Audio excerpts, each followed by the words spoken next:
Y a-t-il des comics ailleurs que dans Marvel et DC?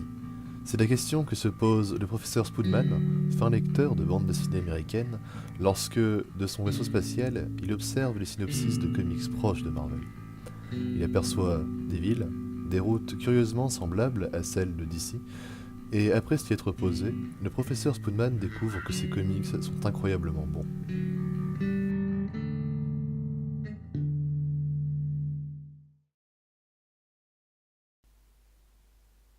Bonjour à toutes et à tous dans ce nouvel épisode de BCRD.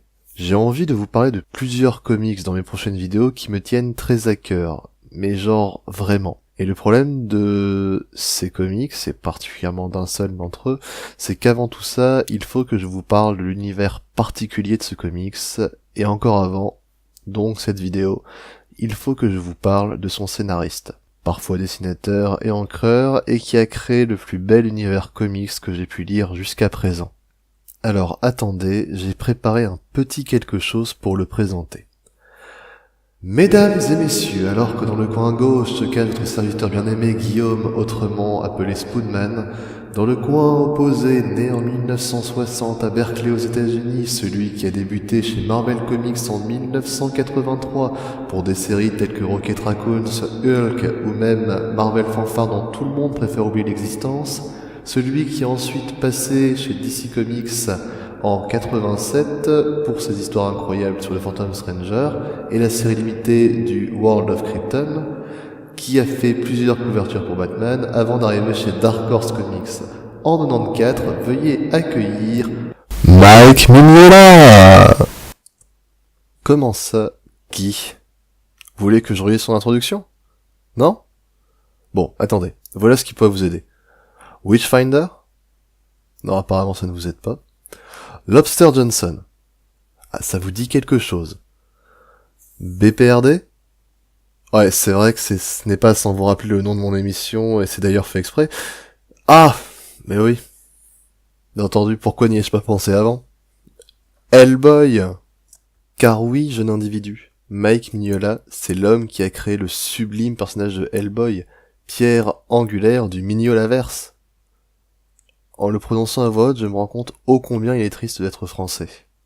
Mike Mignola, donc, qui a débuté sa carrière en tant que dessinateur chez Marvel puis chez DC Comics, se met à écrire des histoires pour ses deux éditeurs au début des années 90, et collaborera ensuite avec Howard Chaykin, avec qui il sortira une adaptation comics du cycle des épées, dont le titre original est Farft and the Grey Mother, contant les aventures de Farft et du souricier gris, comme l'indique le nom anglais, dans un monde d'heroic fantasy chez Epic Comics en 1991. On retrouvera par la suite une forte influence de cette période dans le reste du travail de Monsieur Mignola. Peu après, en 1992, les deux scénaristes sortent un roman graphique nommé Iron Wolf, Fire of the Revolution, créé justement par Howard Chaykin dans les années 70. Les deux œuvres sont des succès, permettant à Mike Mignola de se faire une place un peu plus importante dans le monde des comics. Continuant sur cette lignée, Mike Mignola, en tant que dessinateur, et accompagné de Dave Gibbons au scénario, sortira le comics Alien Salvation, en 1993, chez Dark Horse Comics, qui sortira une première fois en couleur en France en 2007, puis aura une republication en 2016 sous un nom différent, Alien Absolution, car le comics est exclusivement retravaillé pour sa version française en couleur et en noir et blanc, dans une édition extrêmement limitée sortie chez Weta.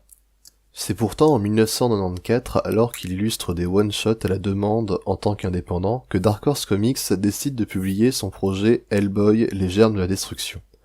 Une première pour Mike Mignola qui en écrit l'histoire et réalise les dessins et l'ancrage lui-même. Seul le lettrage est fait par une tierce personne, John Byrne. Suite au succès inattendu de ce premier ouvrage, Mike Mignola continue donc de sortir des histoires sur Hellboy, sous forme d'histoires courtes, souvent composées de 1, 2, 3, voire 4 numéros maximum aux États-Unis, le tout créant des liens entre son personnage principal et le reste de son univers, allant même par la suite à créer des séries basées sur ce même univers pour compléter le monde de Hellboy. Ainsi, il autorise une série Hepsapien à voir le jour en 98, un spin-off Lobster Johnson en 99, le départ du comics BPRD en 2002, qui deviendra d'ailleurs rapidement aussi important dans son univers que les comics de Hellboy. Il sera bien entendu toujours directeur principal de ces histoires et aura toujours son mot à dire. On pourrait voir ensemble tous les autres comics faisant partie de son univers, mais cela gâcherait amplement le plaisir du prochain épisode basé sur ce Mignolaverse. Je déteste ce nom, bordel. Il a également créé le comics Lord Baltimore en 2007 qui s'inscrit assez rapidement comme un incontournable de chez Dark Horse Comics, incluant des vampires, des fantômes et un personnage central très torturé par une malédiction très sombre après la Première Guerre mondiale. En termes de dessin, Mike Mignola possède son propre style qui, comme le dit Alan Moore, créateur de Watchmen et de V pour Vendetta, est très proche du cinéma expressionniste allemand, et laisse le noir prendre une part très importante dans ses dessins. Il suffira juste de regarder ses comics publiés en noir et blanc pour se faire une idée très précise à ce sujet. Ces histoires souvent très sombres et surréalistes empruntent d'ailleurs beaucoup aux classiques d'Edgar Allan Poe, Howard Philip Lovecraft, ainsi qu'aux différentes légendes africaines, françaises, russes, allemandes et mexicaines. Au cours de sa carrière, Mike Mignola recevra un nombre de prix incroyable pour son travail. Il peut d'ailleurs compter 13 prix aux Eisner Awards, déjà évoqués précédemment, 7 prix aux Harvey Awards, prix pour l'Amérique du Nord, tous pour le Hellboy, 5 prix aux Eagle Awards, prix anglais, et une ribambelle d'autres prix à travers le monde. Si je peux me permettre de vous conseiller des comics de ce brave homme, je commencerai tout premièrement par Hellboy, sorti en France chez Delcourt. Je ne peux m'empêcher de vous conseiller également Lord Baltimore, toujours chez Delcourt, le one-shot Alien Absolution chez Weta, et même Urban Comics aura droit à sa publicité car le one-shot Batman, la malédiction qui s'abattit sur Gotham, dont l'histoire écrite par notre sujet du jour est une pure merveille d'ingéniosité. Le format français d'ailleurs comporte une histoire de Batman écrite et dessinée par Mike Mignola à la fin, faisant jusqu'à mourir la chauve-souris.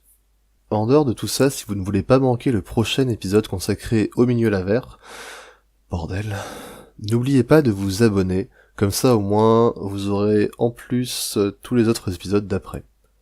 Ensuite, que dire si ce n'est de mettre un petit pouce bleu tout beau, tout mignon si vous avez aimé la vidéo. D'ailleurs, si vous avez aimé, n'hésitez pas à partager la vidéo sur les réseaux sociaux et en parler autour de vous. En parlant de parler, vous savez, là un peu plus bas, mais si, vous voyez très bien, faites pas genre, votre ami en plus. Et oui, la fameuse partie commentaire dans laquelle vous pourrez vous exprimer librement au sujet de cette vidéo, ou non. C'était Guillaume, aka Spoonman pour vous servir, et je vous dis à la semaine prochaine.